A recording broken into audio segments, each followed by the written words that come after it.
this looks very interesting. So again, we have a, well, late middle game position. We still have heavy pieces on the board, especially queens. In this position, black's turn to move, and black has to make a decision. Again, evaluation first. So black has very active pieces. I mean, queen d4 and knight e4. Rook on a8 is not that active at the moment, but it can become very dangerous to white in 1 or 2 moves. So it is also potentially very active. We can see this king in the corner, which is actually a sign of a possible smothered mate, right? So we have the queen on this diagonal, we have the knight very close to the king. So first, what we have to check here is a possibility to checkmate white with the help of smothered mate. But first we have to finish the evaluation process to be aware of all important features of the position. We can see that white has a very active bishop on this diagonal a2, g8. So it exerts pressure on f7, which also means that it exerts pressure on our king, right? So for example, if f file is being opened, let's say with the help of f5 takes g6, it becomes really dangerous. So black should be careful with that to understand that it is a potential threat, and it might appear just next move. What else? Actually, white also has a problem with the back rank, because the king is in the corner, there is no place on the second rank, so that is also potential vulnerability, potential weakness, and potential object of our desires. So looks like everything is fine with our evaluation, so we understood main features. Now it's time to create candidates list. So checks first. We have only 2 normal checks here. Well, actually only 1 normal check, but I mean, if we compare a knight g3 check with the queen g1 check, actually knight g3 looks normal. So knight g3 gives nothing. Queen takes or pawn takes doesn't matter, and nothing happens. And knight f2 is a normal check. So we have to calculate this knight f2.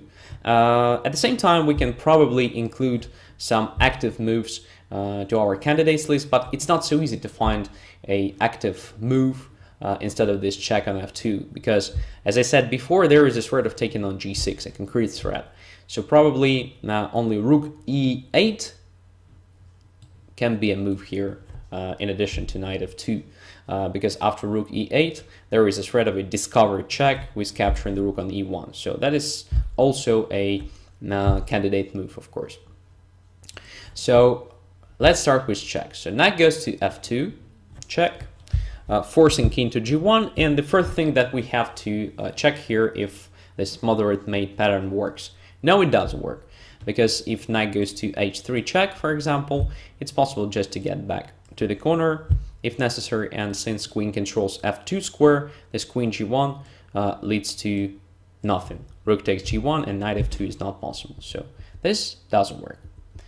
However, we can already see that, well, black has another possible jump with the knight here. It is knight to d3 with check and attacking the rook at the same time, rook on e1. So why not to check this? Of course, it's the most tempting continuation. It's another check, and it leads to creating concrete threats. And at first glance, looks that, well, black should win, because it's check. The only possibility at first glance is rook to e3, protecting the king and the rook at the same time, after which, well, probably black can simply continue with, let's say, rook to e8. F5 takes g6 will be too slow, because in this case queen simply takes on e3 with check, and after this exchange, well, white has no sufficient counterplay, so black wins. What else? For example, bishop takes f7 should be also calculated here, so prior to taking on g6, just to make our king really exposed. But after king takes f7, let's say f5 takes g6, because white has nothing better. Well, it's possible to do almost everything. One of possible variations is just to get back to the corner of the board after. Okay, this is not possible because of yeah, queen f7 and then g7, deflecting our queen and then checkmating. So this is not possible, so we should be careful. After this check, we have to take on g6 exactly. So king takes g6. Okay, white probably has some more checks here, maybe queen g3, then queen to h3 if necessary. But in this particular case, our king can go to the corner of the board and everything should be fine. So check here, probably one more check. Okay, king goes to g8, and when the next check comes, then king goes to h8. No more checks, and the rook on e3 is still hanging. So it looks like black wins. But after knight d3, again, you have to be careful and you have to ask yourself a question: what might I have missed? And in this case, you have to, well, at least you have a good chance. Yeah, you have a good chance to find queen to e3 defense.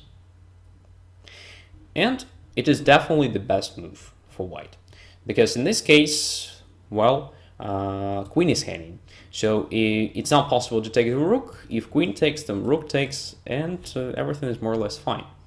So in this situation, I think that white has better chances because the knight is attacked. It should go away, after which rook will get to the 7th rank, for example, attack on b7, attack on f7, or something like that. So white definitely has better chances with the bishop, with a very active bishop and very active rook. So this doesn't work, which might be looking like a refutation of our knight f2, knight d3 idea. So in this case, if you don't see anything concrete, it's probably better to get back a bit and to consider another active move that was included in your candidates list. It is rook to e8. Creating a concrete threat of knight f2 now, because in this case, if king goes away, then come on, rook takes e1 with the checkmate. So it is a serious threat, which at first glance gives black a chance to win the game easily, because it's not so easy to find a defense. But during the evaluation process, we understood that our king is potentially very vulnerable. This bishop is quite great. Queen is also exerts this pressure on f7. So we have to consider the move like f5 takes g6, creating concrete threat to capture on f7. And after knight f2 check, of course, if king g1, then rook e1 wins. But white has a brilliant resource here. Queen simply takes on f2, just sacrificing the queen. Queen is hanging, rook is hanging, f7 is hanging, and that's the problem. So queen takes f2 looks like the only normal move here. And now, instead of taking the rook on e8, which leads to king to g7, and black should win because there is a threat of queen f1 checkmate, intermediate threat, white first takes on f7 with a fork, attacking the king and attacking the rook. And the problem with that, if king goes away somewhere, then takes with the queen, not with the rook, because this leaves back rank not protected and black wins. So takes with the queen and protecting the rook on e1 at the same time. And by the way, queen f7 doesn't work here, doesn't help, because, well, if bishop takes f7, king f7, rook e8, king e8, probably black has some chances, but maybe even there black is lost. But rook e8 is much better here, using the pin. And, well, next move, white takes the queen and wins the game easily. So again, rook e8 looks like simply doesn't work, it loses the game. You understood that after knight f2, king g1, knight e3, queen e3 is a defense.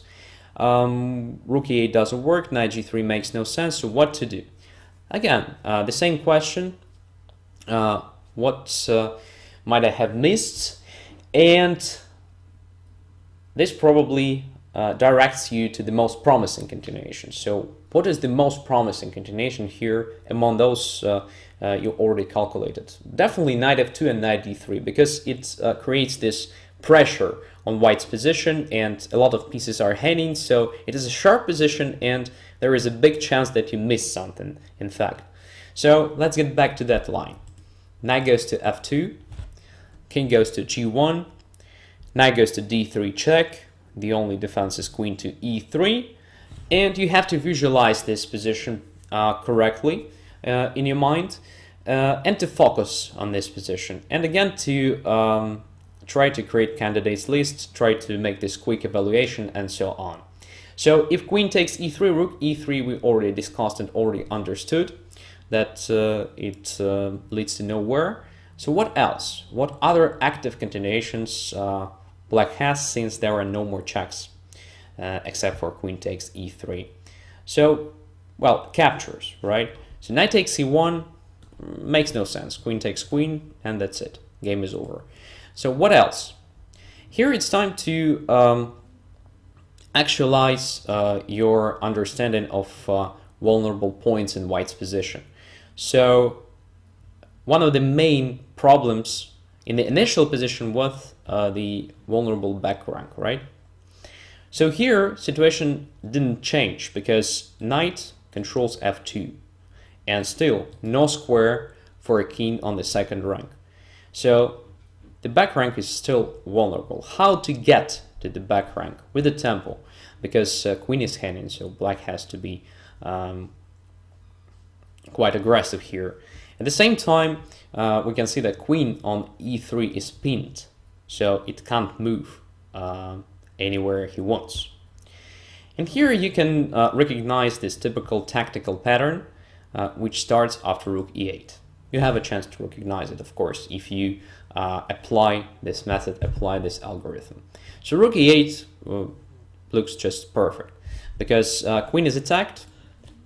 It's not possible to take the rook because queen is pinned. Bishop f7 here makes no sense since king simply takes f7 and queen is still pinned. So it doesn't change the situation. And if queen takes on d4, rook takes on e1 with a checkmate. So it looks like it is over, right? So the calculation got to the very promising result, and it's time to make a move knight f2 in the initial position, but it's not true. So in such a sharp position, again, you have to ask yourself a question about opponent's resources. You have to be aware of opponent's resources, and it appears that white has the one.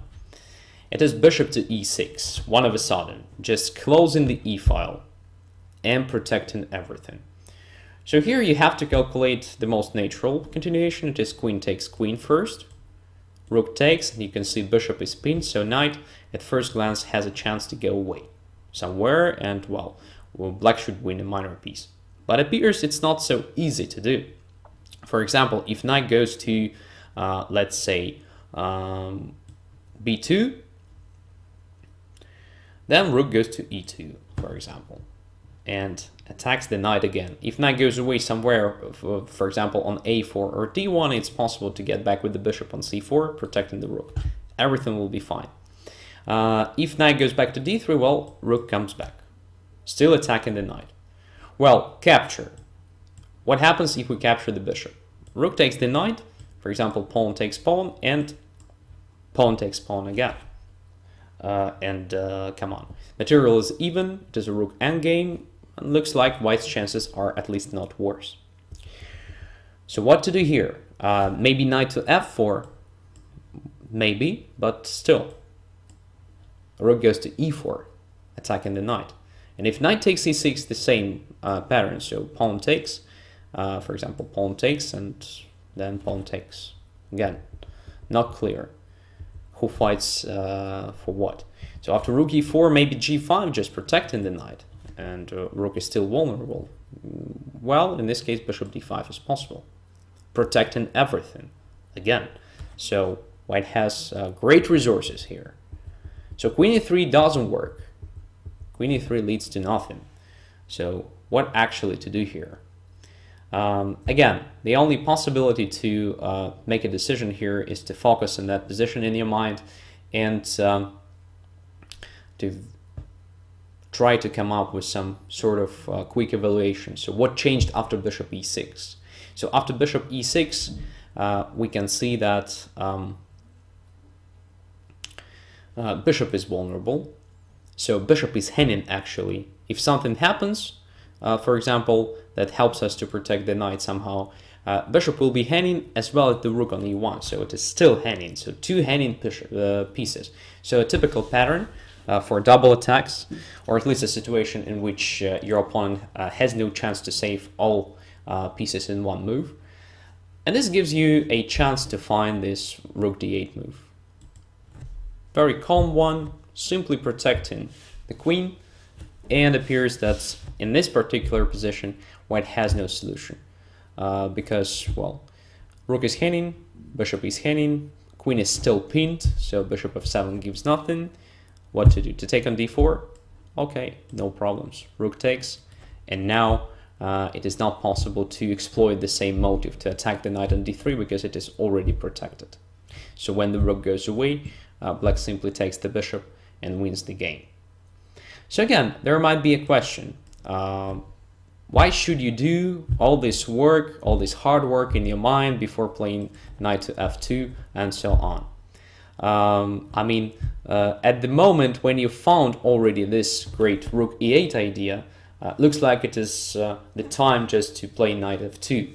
But in fact, why it is so important to be aware of opponent's resources, just like bishop e6 or something else, is that in this particular case, after bishop e6, nothing really dangerous happens to black. So if black faces this missed resource already having this position over the board, on the board, okay, nothing dangerous happens.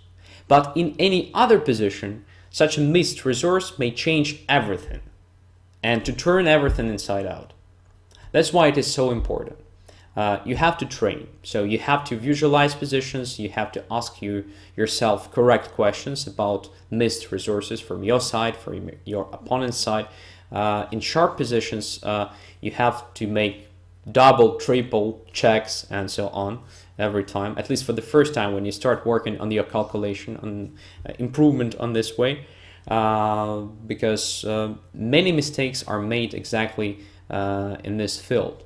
So when you miss some resources from your opponent's side mainly, there are some typical traps that we discussed already on this show a bit earlier.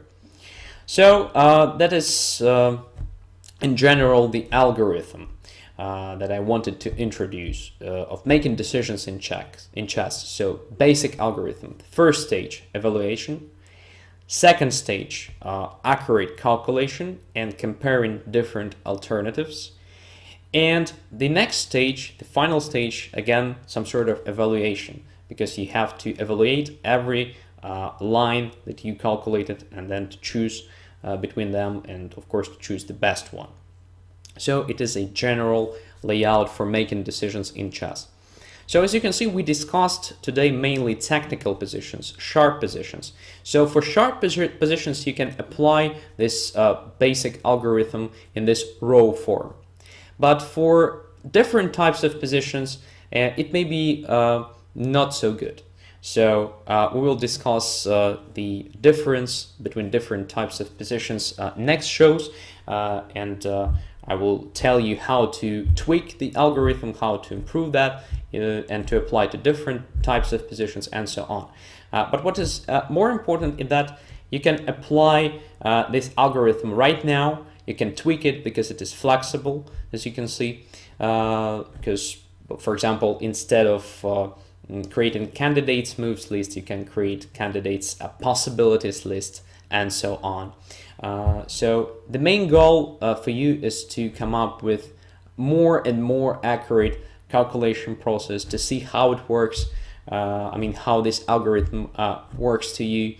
If it works not fine, well, you have to understand why and maybe to change this a bit. But believe me, for the first time, it will be a good solution.